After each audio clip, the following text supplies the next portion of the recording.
ఇప్పుడే రవితేజ గారి భర్త మహేషులు విజ్ఞప్తి సినిమా చూశాను.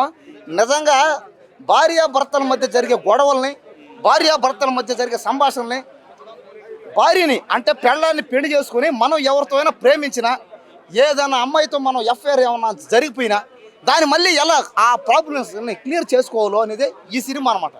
సినిమా చూస్తానని సేపు ఒకటే కామెడీ, బాబా కామెడీయే కామెడీ, మధ్యలో కామెడీ ఏంద్రా ఈ కామెడీ అనిపిస్తుంది. ఒక్క సినిమా అయినా ఒక్క నిమిషం అయినా గ్యాప్ లేకుండా కామెడీ, ఏంద్రా నాయన ఈ గ్యాప్ లేని కామెడీ. సినిమా అంతా గ్యాపే లేదు పోయా.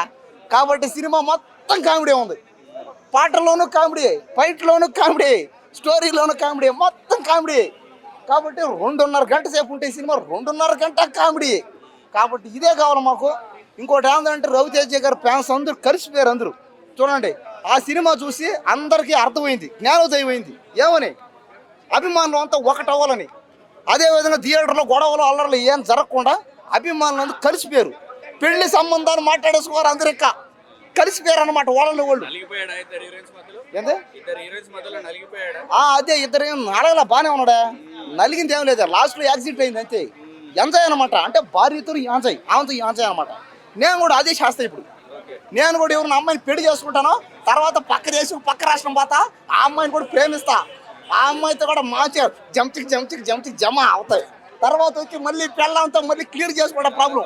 ఈ సినిమా చూడడం వల్ల నాకు జ్ఞానోదయం అయిపోయింది. సినిమా చూడడం వల్ల ఎంజాయ్. కాబట్టి సినిమానే చూడండి, ఫుల్ ఎంటర్టైన్మెంట్.